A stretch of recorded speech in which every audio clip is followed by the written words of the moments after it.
You're listening to the Pithy Chronicle. History with a bite. I'm Caroline. And I'm Erica. And we bring you history's dirtiest deeds, dripping with sarcasm. Are you hungry yet? Welcome back, Pithy listeners. I'm Erica. And I'm Caroline. And today we are bringing you the tea on Byzantium's first ever female historian. We're beside ourselves. We're beside ourselves because we get to talk about a fellow historian. Now, she is much more classically educated in the field than we ever could hope to be, but we'll get there. I think PhD level is the education that a lot of the wealthy at this time were getting. It was so detailed, it was so intense, and the languages alone. Overwhelming. Ooh.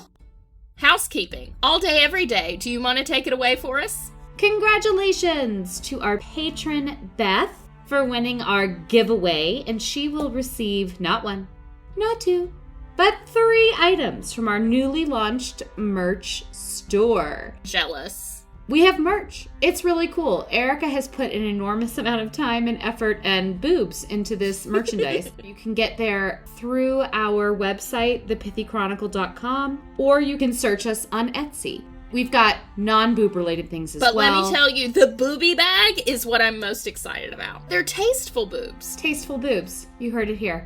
Also, thank you so much to everyone who helped us with this last kickoff of Hot Girl Summer. We really appreciate all the support from our patrons on Patreon and from all those that bought us a coffee on buyusacoffee.com/The Pithy Chronicle. And thank you so much, Hillary, for joining us on Patreon. We're so happy you're here. For free, you can like, subscribe, and review the podcast wherever you get your podcasts. And the final, and I promise the final thing before we start our episode, we have to shout out that we were ranked in the top 100 for both Greece and Slovenia. We're going to try to get some mini-sodes, but listen, guys, we are so entrenched in the Crusades, it might take a hot second. It might.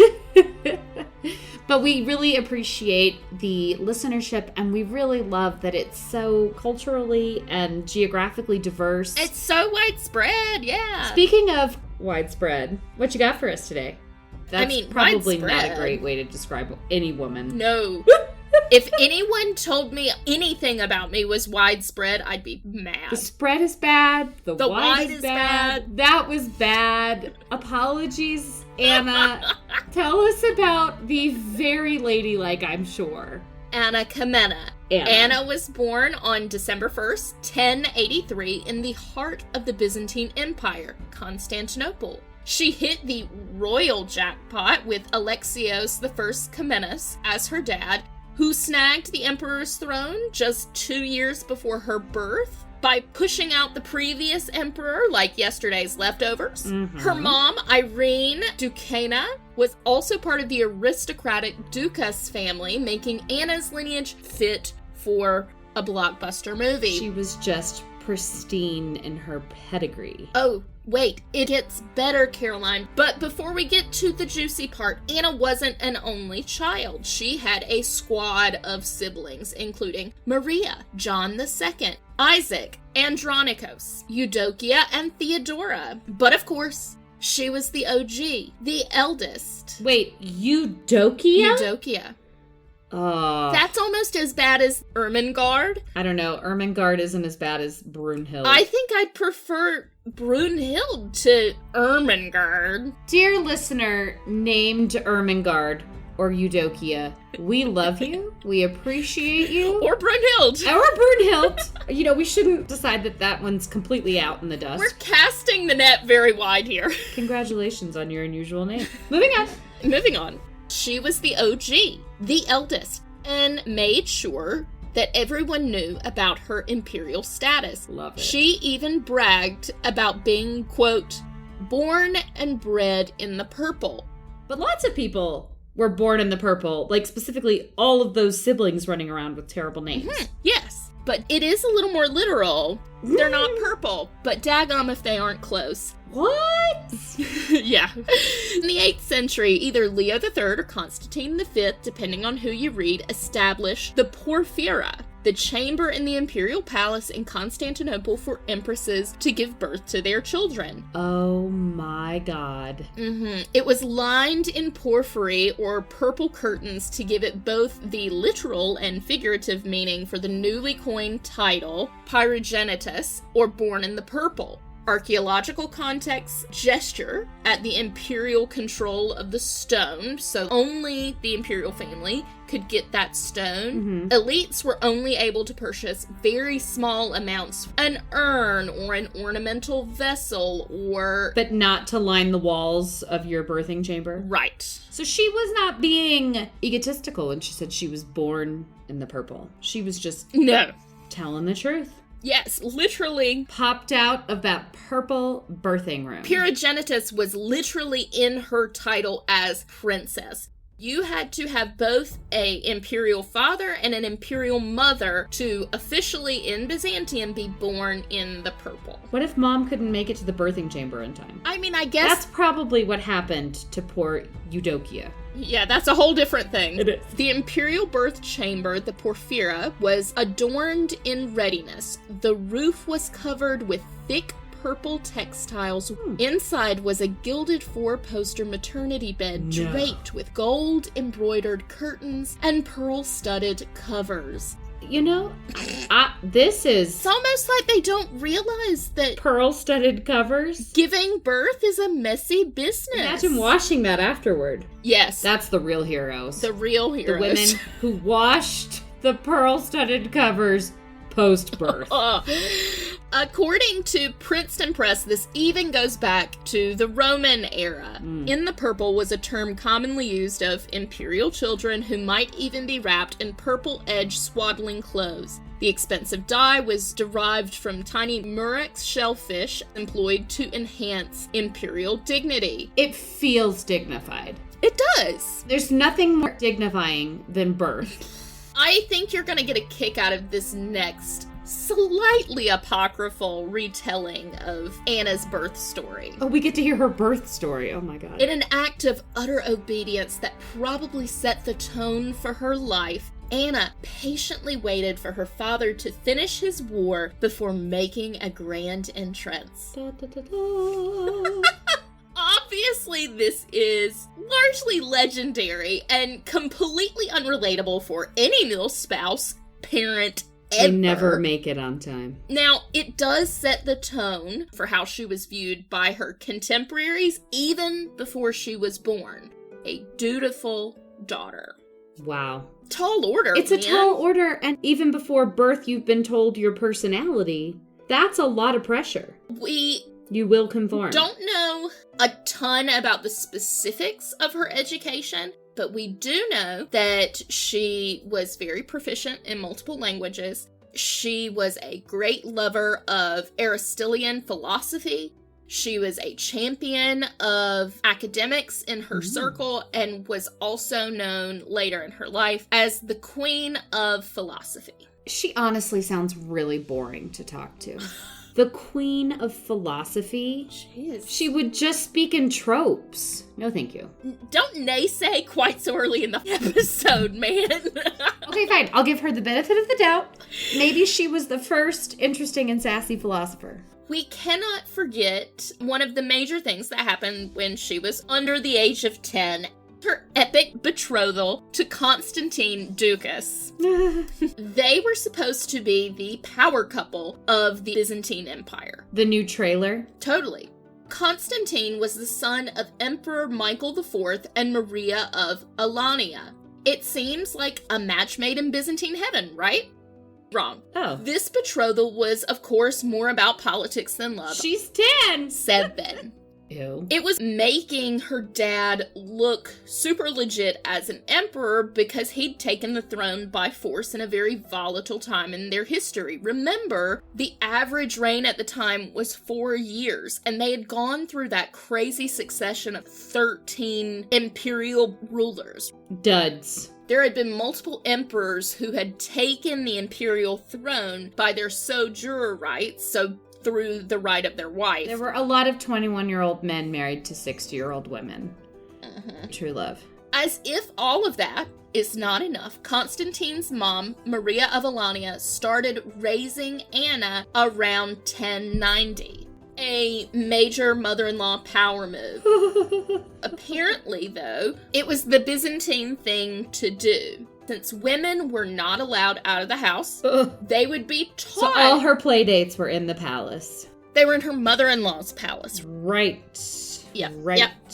They would be taught how the future husband's family ran things. And between a Freudian field day and the definite Oedipus complex that brews in that situation, this ensured that the husband had a smooth transition when his time came to be the head of household. And I think this is a pretty clear sign that Alexios had no intention of naming Anna his heir, and was making sure that she was seen as a proper Byzantine princess and was married into a politically powerful family for protection and a failsafe if needed. And also just to quell any rebellious notions, we're set, don't worry. Yeah, John had not been born yet, it was just Anna. And mother-in-law Maria wasn't just making casseroles. She was also involved in coups out the wazoo. Mother-in-law Maria was twice empress, first to Michael VII, Constantine's father, and then to Nikephoros III. Weird, It's right? a little weird. Yes, it was. Maria's first marriage was marred by Michael's military failures in Anatolia against the Seljuk Turks, as well as a currency devaluation, which caused growing dissatisfaction and culminated in the 1078 coup that ousted Michael and enthroned Nikephoros III. Michael was forced to become a monk, and Maria went to a monastery with her son Constantine, and while she skipped the nunhood and didn't take the veil, she was priming for the drama. She had a plan. You go, girl. Her plan involved marrying the man who had ousted her husband. But here's the twist. Maria's first husband is still alive. Monkified or not. The Orthodox Church was not in favor of this new marriage. She was an adulteress, so they had to hunt down a priest who was cool to marry Maria and Nikephoros, because it was hard to get a priest. To be cool with bigamy? Probably. Yeah. Mm-hmm. Why is it that Nikephoros wanted Maria? He could have had the pick between three of the most leading ladies in the kingdom, and it is said that Maria's beauty captured his eye. Okay, Maria. She was the only foreign-born empress in a very long section of time. How do you solve a problem like Maria? A coup. Yes! Nikephoros promised Maria that her son would be the empire's heir. But of course, he changed his mind later, which obviously pissed her off. She conspired with Alexios, Anna's father, to overthrow Nikephoros to put Alexios on the throne and her son Constantine as the co-emperor and heir, because he's betrothed, of course, to Anna. Bye, Nikephoros. And it happened. Thanks for playing. However, there is that little complication of a firstborn son which changed everything. Maria became involved in the Nikephoros Diogenes, another Nikephoros. Because that name just can't be used enough. We'll hear it one more time at least. This makes me think of my big fat Greek wedding. Yep. My brother Nick, my sister Nikki, Nikephoros. So she became involved in Nikephoros Diogenes' plot against Alexios with the hope of reinstating Constantine to the place in the imperial succession which she had lost after the birth of Anna's brother John. Aw. Yeah. Ugh, hate it when they have boys. And so here's what's wild to me is some historians say that Anna's betrothal to Constantine might have actually survived this, but it got the boot when he died in 1094. Was it a natural death? It was not qualified in the text that I was reading that it was suspicious. Ugh. But Seems suspicious to me. Sus. Awfully convenient. Yeah.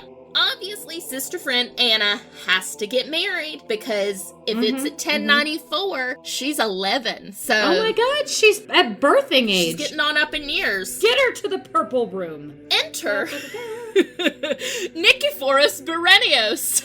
This is not the old emperor. The old emperor was probably either his father or his grandfather, depending on the sources that you look at. And they did, in fact, bear the same name. Okay. After all of this political turmoil with the Berenius family, and then to Michael, and then to Alexios, now we have Nicephoros back kind of on the playing table after coup.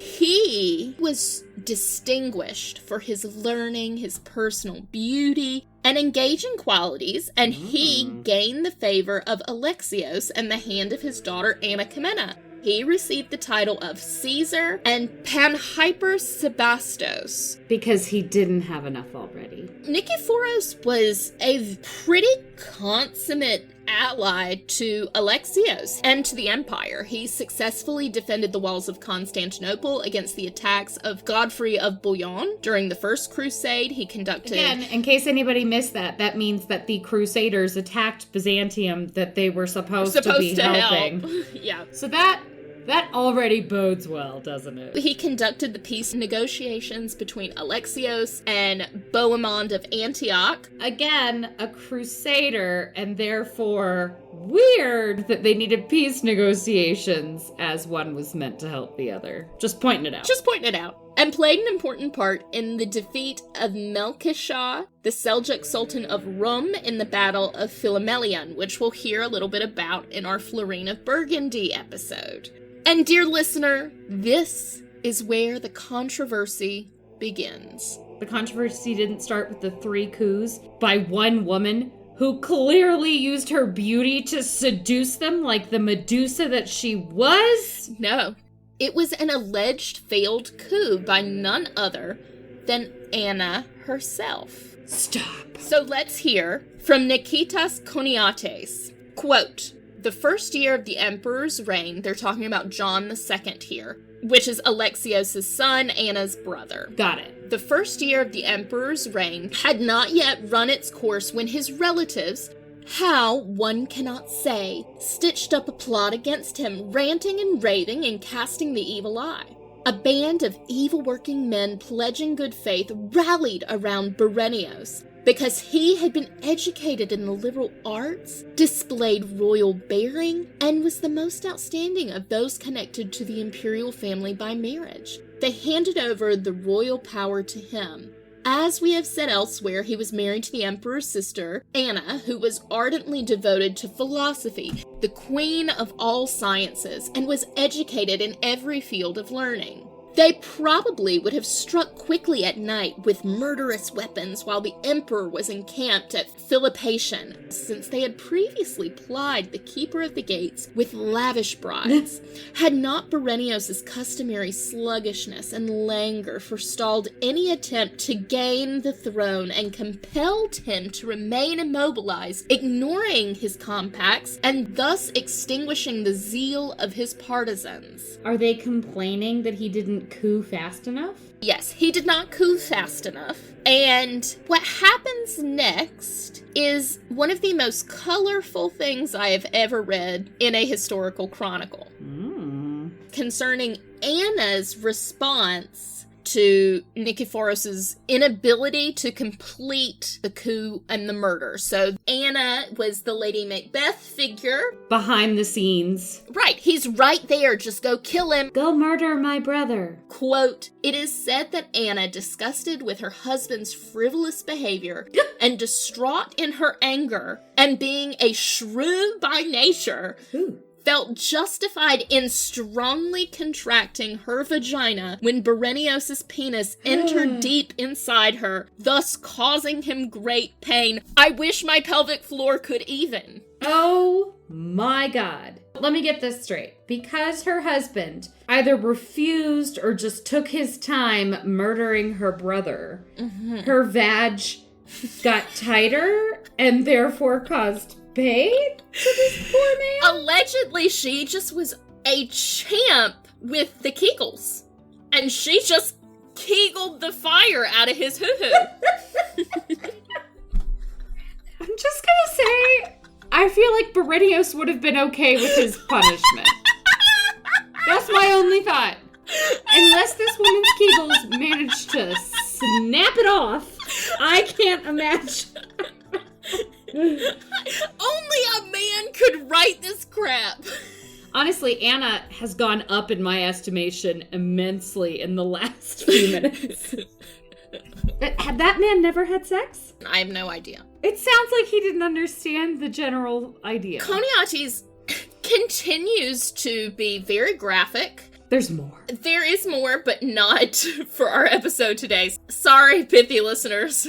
Choniates continues to reference that mixing of the sexes and how she embodies more of the male gender and how she's pissed off that her husband, Nikephoros, is more of the female in the scenario. This, of course, is designed to make her less appealing to his readers, as well as Nikephoros, to make them both seem distasteful people. Right. So let's talk a little bit more about Choniates and when he's writing. He is writing 90 years after Anna's death, over 100 years after this alleged coup takes place. I'm sure he had intimate knowledge of her vagina. Well, and the larger work that this is a part of is talking about and framing the fall of the Byzantine Empire.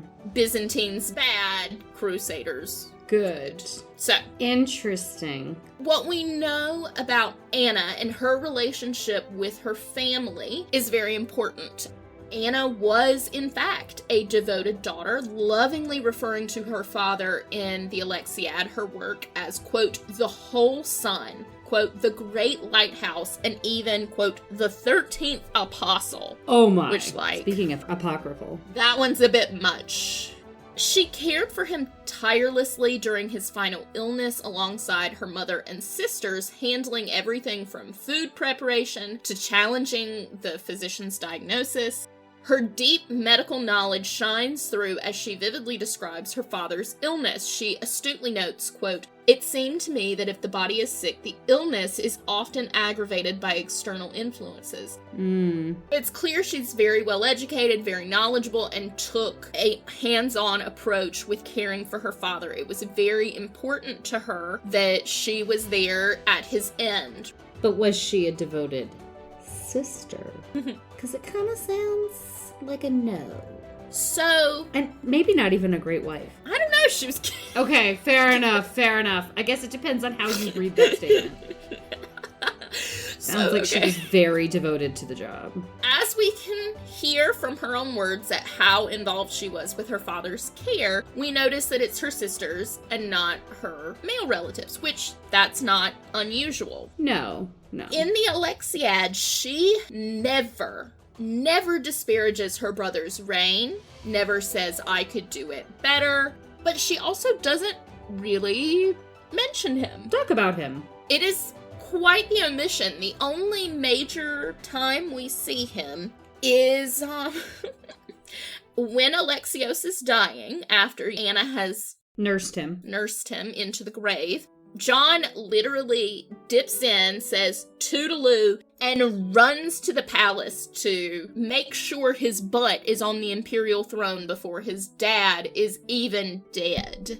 Wow. And again, she doesn't say anything negative outright. Okay. But there is definitely some undertone of... What an asshole. Yeah. Which I think is fair. I think so too. Because at this point, it wasn't as though... He wasn't going to get it. Yeah.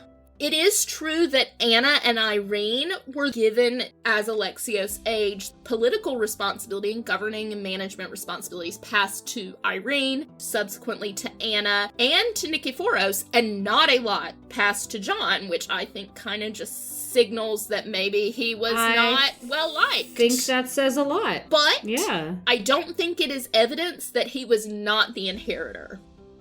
Okay. But it has not been until the 21st century that someone has refuted what is known about Anna. Historian Leonora Neville will be the historian I reference for the rest of the episode because I think it is the most human approach to the remainder of Anna's history, but also the one that makes the most narrative sense, in my personal opinion. Okay. And I look forward to hearing your discussion on that. Okie doke. You asked a little earlier, how is she as a wife? Yeah. And how was their relationship? Well, girl, I can tell you. Okay. Anna talks about the death of her husband in the Alexiad, quote, "In addition to these causes, the varieties and severities of climate experienced all contributed to the mix of the fatal draft for him. He started hence on an expedition against the Syrians and the Sicilians when seriously out of health.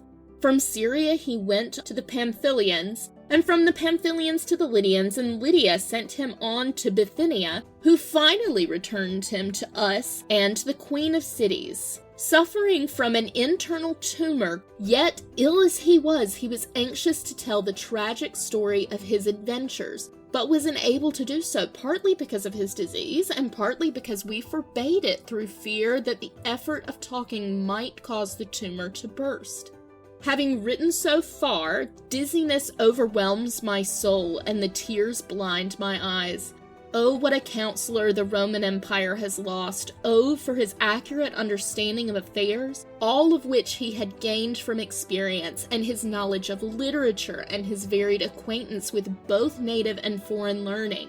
The grace of his figure and the beauty of face, which would have befitted not only a king, as the saying goes, but even a more powerful, nay, a divine person," unquote. I think she liked him. I think she liked him. That's glowing. I think that if things had gone down, like Choniates has said, Yeah.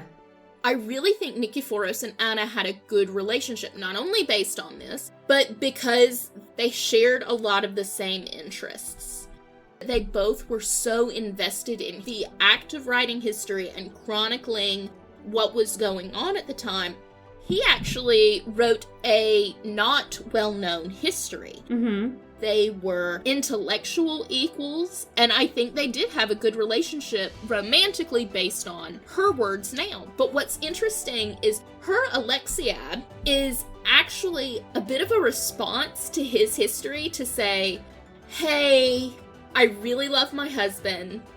He missed a trick. But this isn't quite right.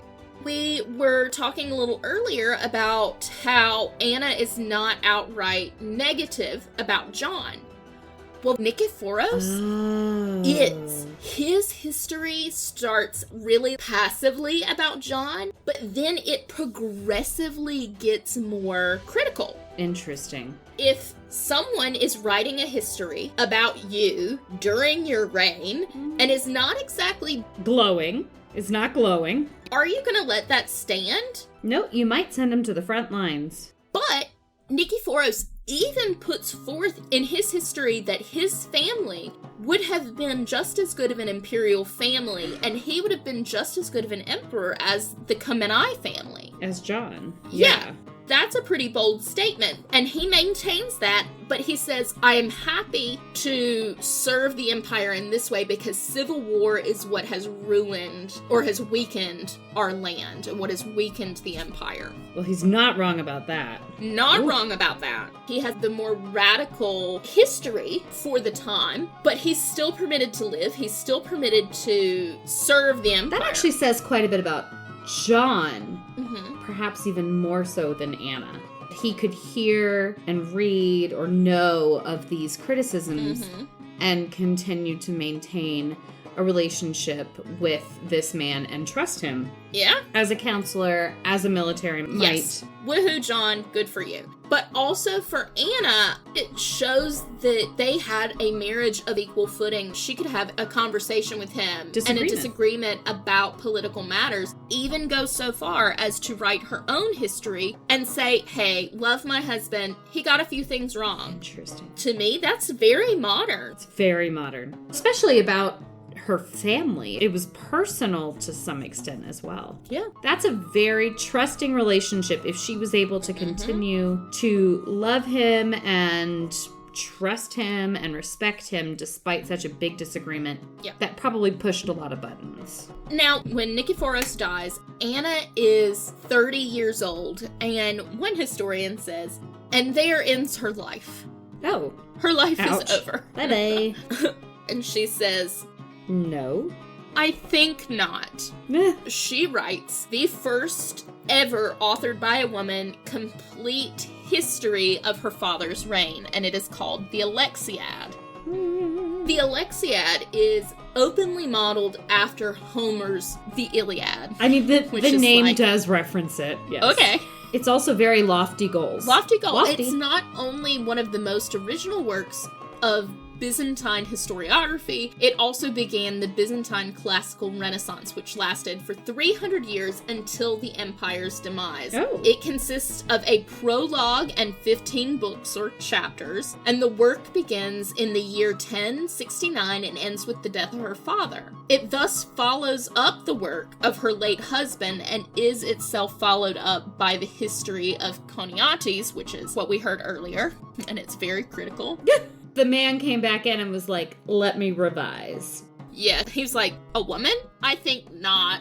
She had an evil badge. She apologizes to the gentle reader for having to introduce her Hellenic prose to the barbarous names of her father's enemies. Ooh. Though rambling, gossipy, and filled with exaggeration and naturally biased, her history is remarkable for its detachment, with Anna preferring to pass over embarrassing topics in silence rather than to misrepresent what actually occurred. She has the outlook of her class, the aristocracy, the imperial aristocracy. Purple. It's credulous in the matters of religion and frequently refers to visions and oracular dreams in a way that shows that she takes them seriously. Of course, a devout Orthodox Greek, Anna rails against the machinations of the Catholic and Muslim enemies of the empire. She extols the empire and her family's role in its affairs. She regards all outsiders as more or less barbarous. A true Byzantine, she praises the wiles and ruses of her father, whereby these enemies were tricked and outsmarted and what have you. Right. She, in particular, hates the Latins of the West, aka the Crusaders, calling them, quote, by nature brazen-faced and insolent, greedy for money, incapable of resisting any whim, and above all more talkative than any other man on earth, unquote. When it came to court life, Anna painted such vivid pictures you could practically smell the intrigue. Ooh. She wasn't one to hold back, and she didn't hesitate to call people out. Just ask Bohemund, the Norman nemesis, whom she roasted as, quote, insignificant, tyrannical, cunning, and obstinate, unquote. Ouch. This was her writing style. She took a page from Thucydides, and while she could be spicy, she usually played fair, and her work is absolutely precious documents. It's a lot of what we use to talk about the arrival of the Crusaders in Byzantium and to understand how they were perceived and what they did right and what they did wrong. So, I know Byzantium was very enlightened at the time, but was it common for women to write, to be a historian? Or... I'm sure it was more common for them to write in general, but as far as a historian, that was seen as a man's game. Men were seen as more level-headed, less emotional. Sure. They stuck to the facts and didn't fudge anything, except for the very strong vagina. She is actively playing the gender politics of the time. She's walking that fine line that women do when they're in a man's world of trying to maintain their femininity in the eyes of society, but branch out in terms of her influence. Yeah, academically, incredibly learned. She studied with many of the Aristotelian philosophers of the day and funded their works. Wow. She was very much involved in the philosophical world. So, after her husband dies, and there's clearly some sort of enmity between John and husband, maybe even Anna. Was she exiled because of this? Was she told to leave the court and not have an influence anymore? No, so there's not even really this enmity with John. Nikephoros continues to serve at his court. He goes and fights battles for him. He leads armies. Now, I think there's more of a familial issue between John and Anna, because I think she really is pissed. He valued securing the throne over being there when their father died. It's really more of an emotional issue. I do not think she had any aspirations to become empress. Really? I don't think so, because she never mentions that in the Alexiad. She never says anything even slightly reminiscent to what Nikephoros says about I would have been great, or I was better educated, or I this or I that. Now, she stresses her royalty, imperialness, but she never qualifies that over anyone else in her family. And as far as the exile question, I do not think after her father died, her mother died, her husband died, she'd already lost some children. Wow. 7 total pregnancies, 4 made it to adulthood. She's been through the trenches. Of course, she has had an easy life compared to our 1095 folks. Mm-hmm. But no matter what lap of luxury you live in, losing your family like that before the age of 30, can you imagine? And then to stay at the imperial court and potentially be sold off again like a broodmare for the furtherment of an empire. That's a hard... I completely understand why she would go to her personal palace to interview soldiers and generals that her father had worked with, which she did for her book. I love that. She spilled the tea, more or less, on the First Crusade and gave a blow-by-blow of the Turks taking over, dished out juicy details on the Scythians' downfall thanks to some Byzantine-sponsored coupons, and she had the Seljuk Turks figured out from their personalities to their battle tactics. She gives us this comparison between the world of Byzantium and the world of the Crusaders, and you get to watch as they clash, even though they technically have the same goal. There's this huge clash in how to go about it, who's in charge, what are our values, what is our end goal. She is a wonderful source to see that the Crusades just didn't make a whole lot of sense. I also think it's really interesting to see an imperial woman who was a firstborn who didn't have aspirations of imperial power for herself. Yeah. That is something that I'm kind of surprised by. She might have learned from her former, perhaps to-be mother-in-law, that getting too involved in the politics is dangerous. It is dangerous. And thought, instead of taking this active role, because it's not my place, I will take a passive role and I can support my family and their ambitions by making sure that the history shows how they maintained composure against the quote-unquote barbaric personalities, ambitions, and actions of the Crusaders. Right.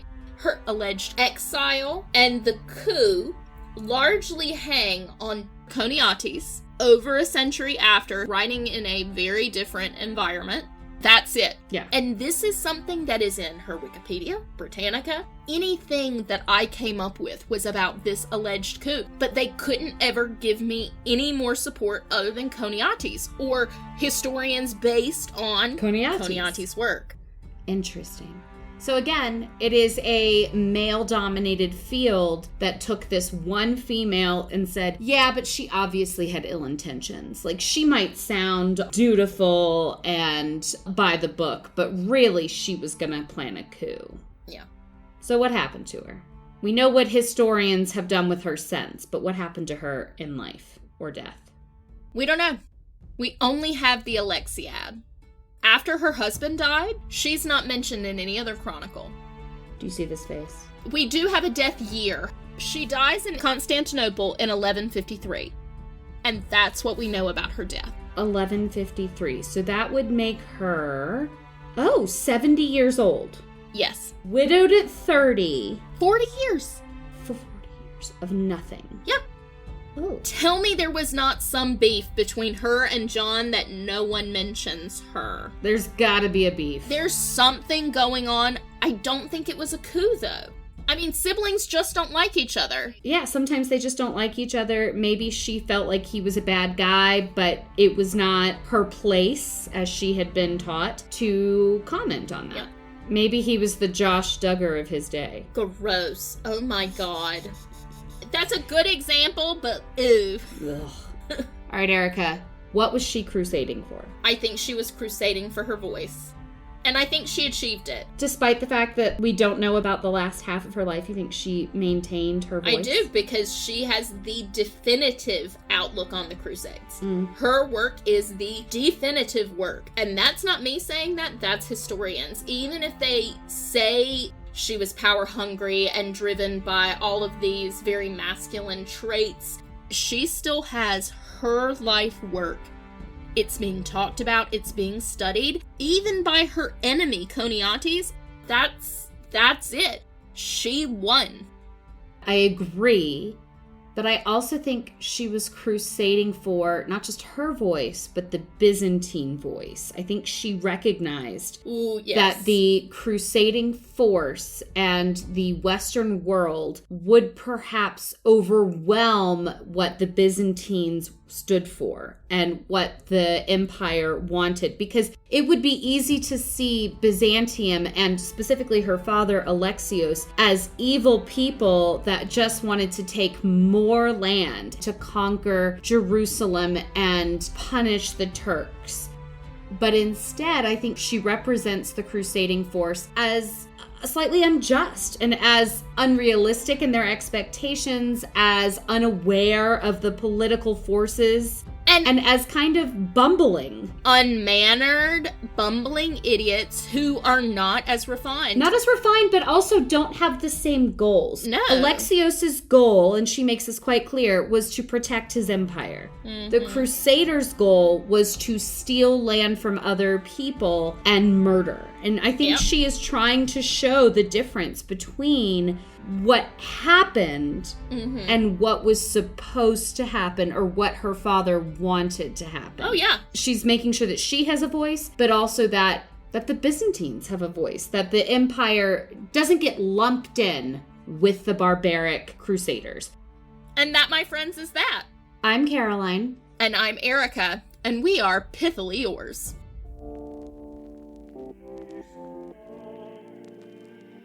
This episode is brought to you by the Pithy Chronicle, LLC. The Pithy Chronicle is intended for education, entertainment, and non-commercial purposes. Any views or opinions expressed in this podcast are personal and do not represent those of people, institutions, or organizations that the owner may or may not be associated with in a professional or personal capacity. While we offer lots of sarcasm, this podcast does not offer any advice or services. Listening to this podcast may induce fits of laughter, unexpected distraction, or uncontrollable rage at the subjects, hopefully not at us. We hope you learned something today. If not, so sorry. Please be advised we are not experts in the following fields: medical, legal, financial, technological, thermonuclear engineering, submarine warfare, neuroscience, or cat husbandry. Thanks for listening to our little disclaimer. Just covering our history-loving asses. Bye!